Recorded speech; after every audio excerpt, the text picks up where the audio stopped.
Welcome to Moments with Marianne. This is your host, Marianne Pastana. And we're here today with special guest, Dr. Anna Chacon, who's here to share with us her new book, Atlas of SkinImages. So, did you know that certain types of skin conditions can present differently depending on skin tone? Well, today's guest is here to share with us just that. So Dr. Anna Chacon, otherwise known as America's Dermatologist, is a board-certified dermatologist breaking boundaries and redefining access to skincare expertise through her innovative approach to teledermatology. As a concierge dermatologist and online skin specialist across the nation, Dr. Chacon offers personalized and convenient care to patients in all 50 states, the District of Columbia, Guam, and the U.S. Virgin Islands. In addition, she recently opened a state-of-the-art practice in Miami, Florida.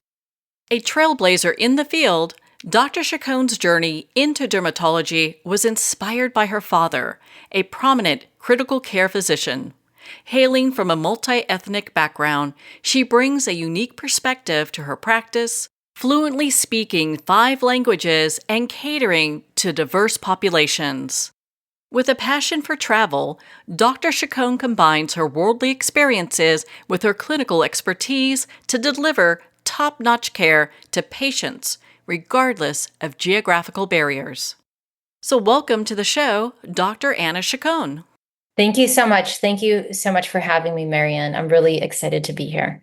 Well, my goodness, what an honor it is to have you here and to talk about not just your book, but your work. But can you share with us what inspired you to write this book?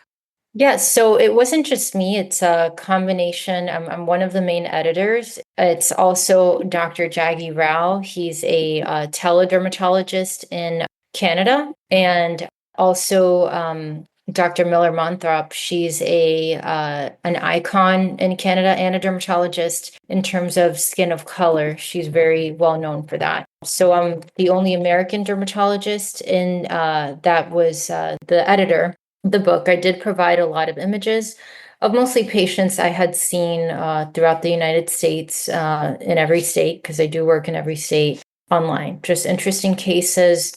And we wanted to give examples of skin conditions in all skin types, because that is an area that's lacking in dermatology. And yes, we wanted to be able to provide images on that. So that's what inspired us to write the book.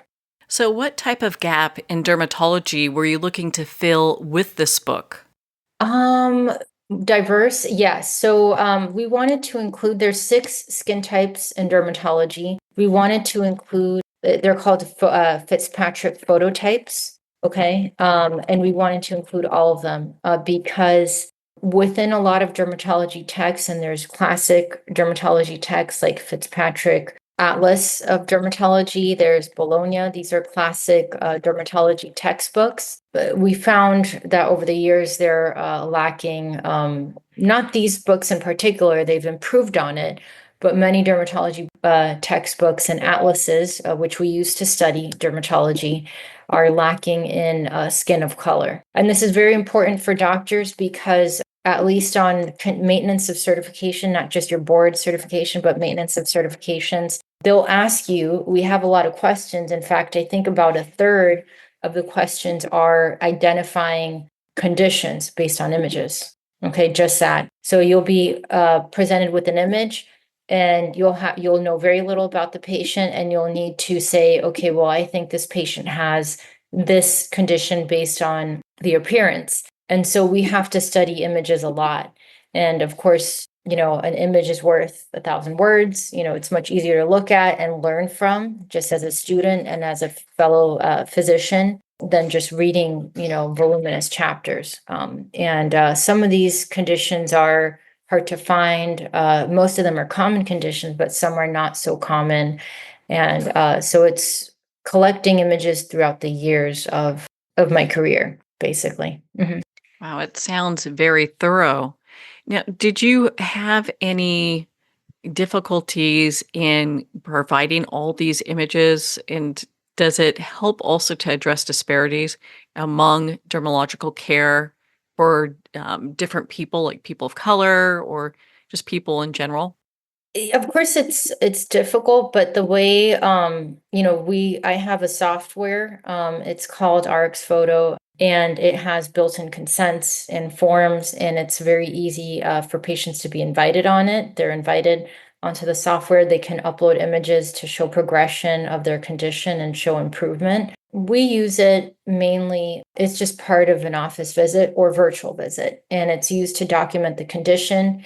It's part of the physical exam component, and it's part of a documentation of progression, either progression or improvement of a condition. And obviously, when we look back at the images, we want to make sure that people actually have gotten better.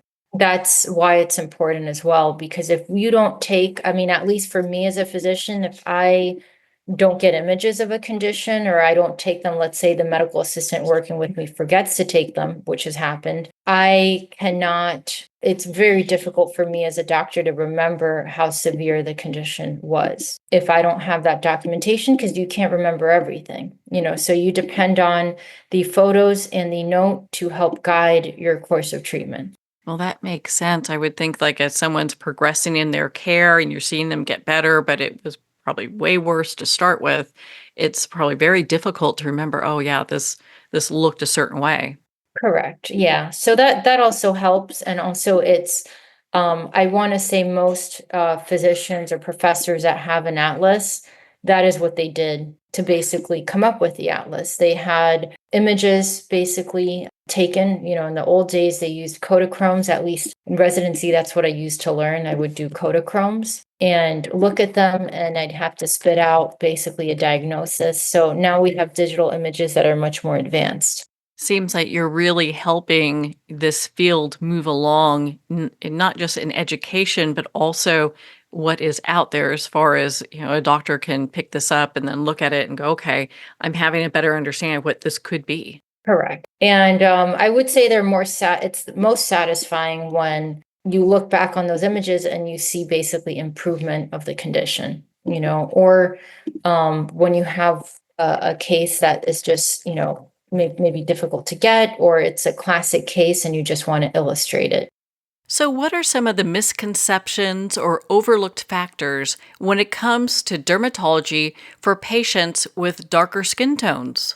So I would say some things just present differently, like erythema, which is redness. Medical term for redness can present sometimes in a purplish tone. Basically, that it just can look different. And psoriasis as well. Instead of looking more pink, it tends to look just a little bit different in darker skin types.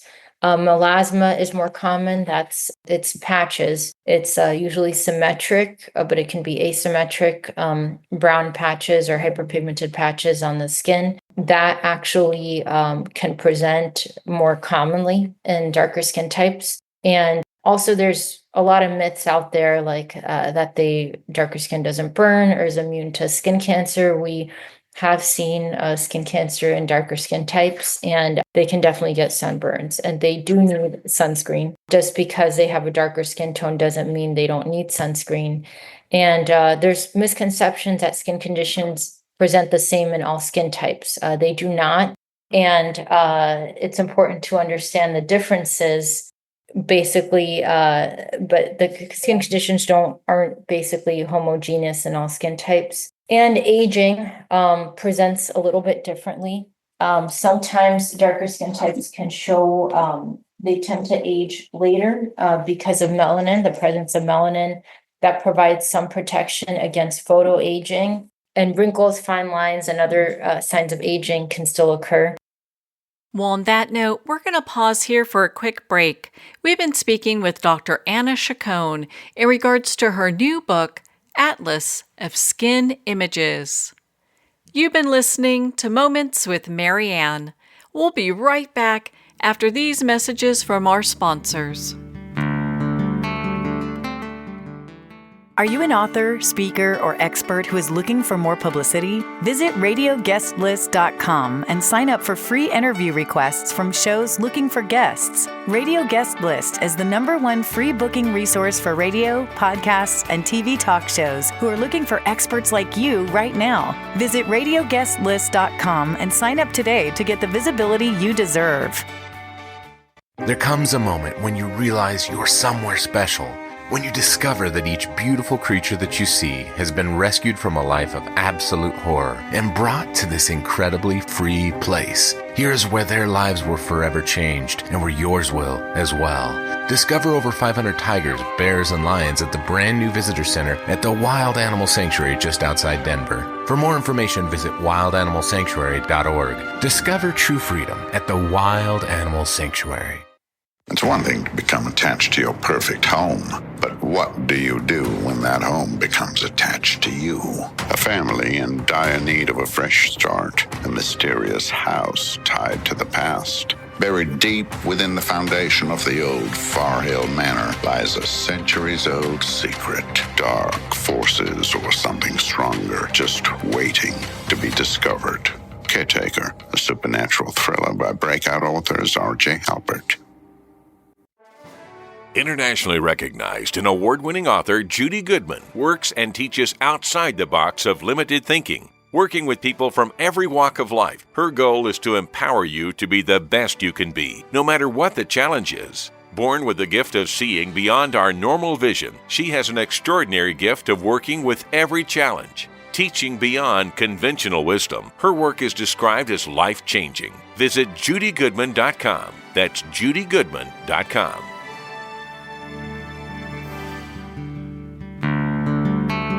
I'd like to thank Jason Eastwood at Guitarfulness for sharing his inspiring music and talent with us. His music is known worldwide for cultivating atmospheres of harmony, inner peace, and clarity. Visit Jason's website at guitarfulness.com. Join his newsletter, be part of his community, and download his music.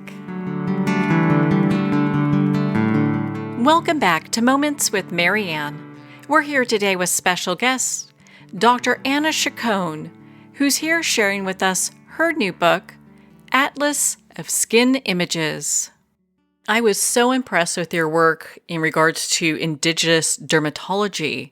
How has this shaped your perspective regarding care? Yeah, so we do have a really large indigenous population in the United States that has pretty much a lack of dermatologists, but also a lack of medical care, just difficulties in medical care in general. Where I first got into working with indigenous populations was in Alaska. I worked in northern Alaska and the Arctic for almost 2-3 years. And this was after I left Cleveland Clinic. I had seen an ad on Indeed, and I just randomly applied. And I was the first dermatologist to work in the Arctic. It's very remote. It's probably the most, to me, I'm very well traveled. I've traveled all over the world, but it's actually the most remote part of the United States is this area. There's no roads, there's no direct road access or water access because most of the ocean is frozen. So you have to fly in, usually to Anchorage, and then you have to take a 2-hour flight to northern Alaska. And then on bush planes, they're not regular planes. They're bush planes that are 2-seaters, or they have 10 seats, or just a limited number of seats. And a lot of times they can't fly because the weather is so bad and you can just see white outside of your window. And it becomes dangerous to fly in a lot of conditions in the wintertime, which is most of the year. It snows, I think, like 10 months out of the year, pretty much, except for July. You're going to see snow on the ground the whole year.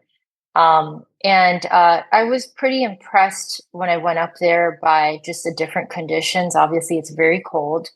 So there are conditions such as livido reticularis, which can get so bad it's permanent in some of the patients. Some of the patients have permanently purple skin because if they don't protect their skin well enough during cold weather, it could be permanently purple, actually.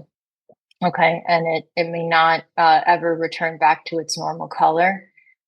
Other things, there's definitely a lot of frostbite. Um, there were a few deaths because of the cold weather. I think there was even, it might be just hearsay, but there was a doctor that died on the ocean trying to get back to the airport because of the freezing waters at one point. So it's a risky job, and there's even when you're on a bush plane going from one village to another to see patients, there have been planes that have actually disappeared and they have not been found because of the weather conditions. So that was, new to me. I live in Miami, Florida, and I'm from here, so it's literally the polar opposite of the country. And that's what intrigued me about it the most, because you kind of always want what you can't have. And so I never had snow living here. And so that's one of the interests I had in going up there. What other things was I kind of shocked by is really the poverty in those areas was unlike something I've never seen before. It's a rural type of poverty. It's very expensive to afford basic things like chicken or laundry detergent. These things could be $30 up there because it's so hard to get items up there. Most of the population is indigenous, over 95%, and a lot of them do hunting for their food. They'll hunt whales, walrus, different types of fish, which is they do ice fishing because you can't just fish the regular way. And it's very, very difficult to build a home there. They usually build homes on stilts. It's flat. So most of northern Alaska, that was a shock to me as well, has no trees. It's actually too cold for a plant to grow. So there's no trees up there. If you see a piece of wood, you just have to assume that it came from somewhere else, like Russia, and just kind of floated over or got blown over to where you're seeing that piece of wood because it's not natural to the environment. It's tundra, and the ground is frozen for many miles below your feet, and the ocean is too. So when you stand on the ocean, a lot of times you don't know if you're on water or on land because it's frozen. So yeah, that was pretty new to me and a very cool experience. What a just remarkable life experience you've had. And I think it really says a lot about just the work that you do. Traveled all over the place. You have worked with so many different people. And one of the things that you talked about that I was very interested in too is that you work online with people all over the US. Can you share about that with us? Yeah, so I'm a teledermatologist and dermatologist as well, and I call myself a teledermatologist because of the 53 licenses. It allows me to see patients online, and I really enjoy doing that. I think it's important for people, not just doctors, but everyone, to have the ability to do some sort of work from anywhere. And as doctors, I found that to be really hard in some cases. My first job, if I wasn't specifically at the clinic of the hospital, it was hard for me to basically work at all. And after COVID, it really sparked my interest in working remotely and being able to provide care even in rural areas. So I became licensed in all 50 states, DC, Guam, and the Virgin Islands. And there are some healthcare deserts that I've become aware of while I do telehealth. Like, for example, I have patients in all parts of Alaska, Washington, Colorado, New Mexico, North Dakota, South Dakota. These are healthcare deserts where it's otherwise kind of difficult to see a physician, especially a dermatologist. And I also enjoy it.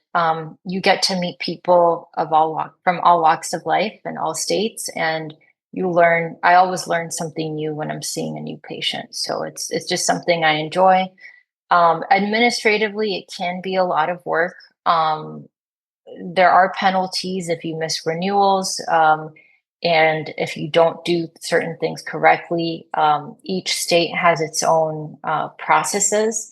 They'll have CME requirements. So I've definitely taken a lot of CME. I have, I think, 400 hours in the past 2 years, something like that. But they do have a lot of different and unique requirements. Some have tests that you need to take to become licensed. Others have signatures, like for example, Puerto Rico, you have to have two licensed physicians in Puerto Rico co-sign your application. They can be very costly to maintain. They're often hundreds of dollars per year to maintain. But to me, all of that effort has been worth it because I really enjoy it.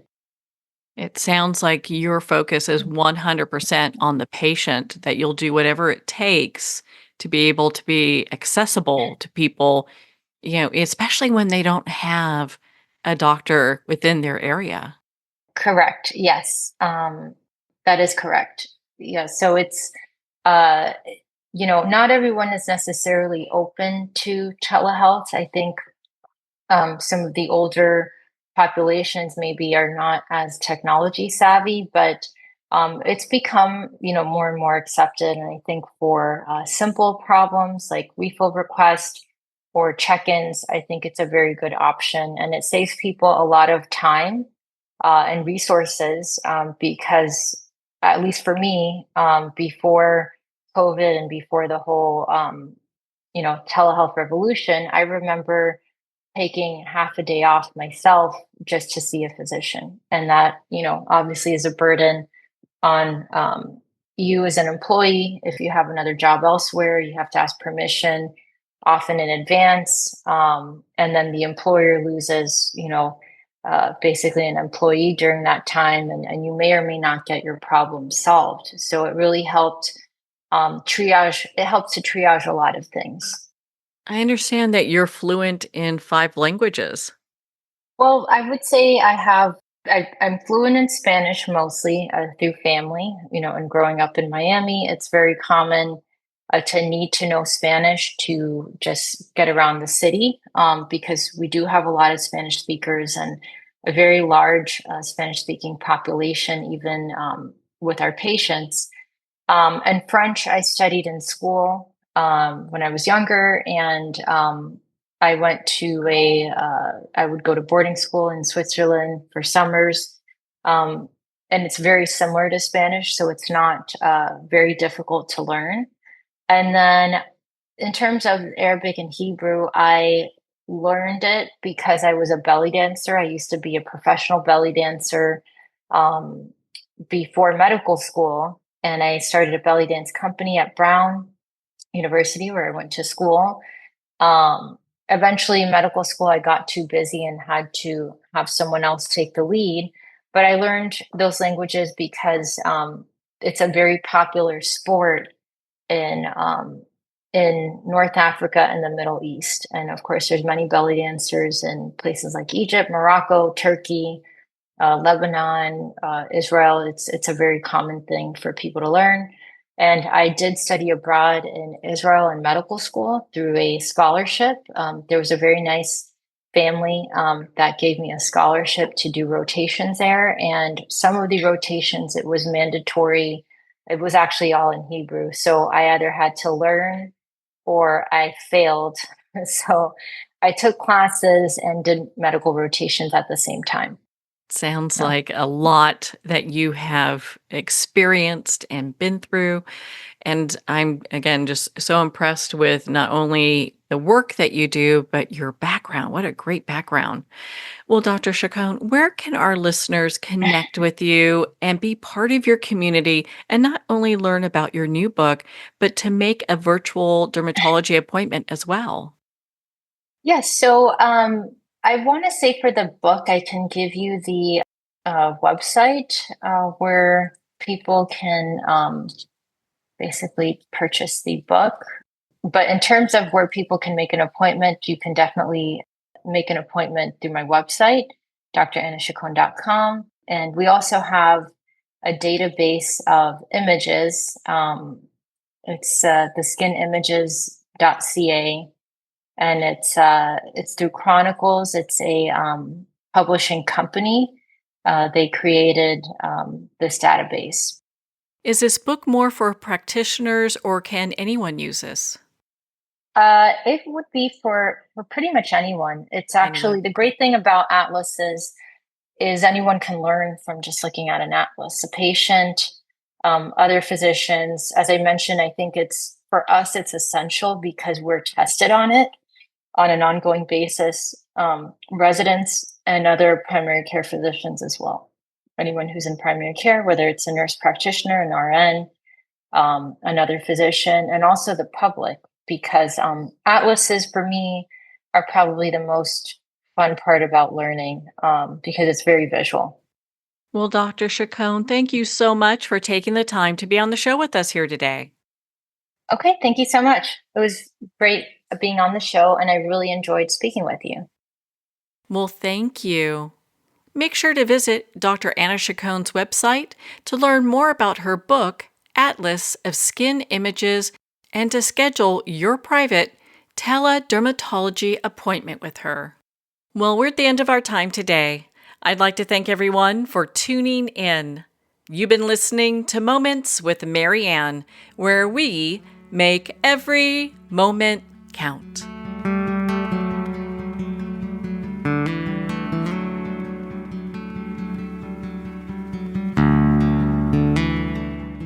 In a single moment, your life can change. Moments with Marianne is a transformative hour that covers an endless array of topics with the best of the best. Her guests are leaders in their fields, ranging from inspirational authors, top industry leaders, and business and spiritual entrepreneurs. Each guest is gifted and a true visionary, a recognized leader in her own work, and while teaching others to develop, refocus, and grow, Marianne will bring the best guest and sometimes a special surprise. Don't miss this. You never know just which moment will change your life forever.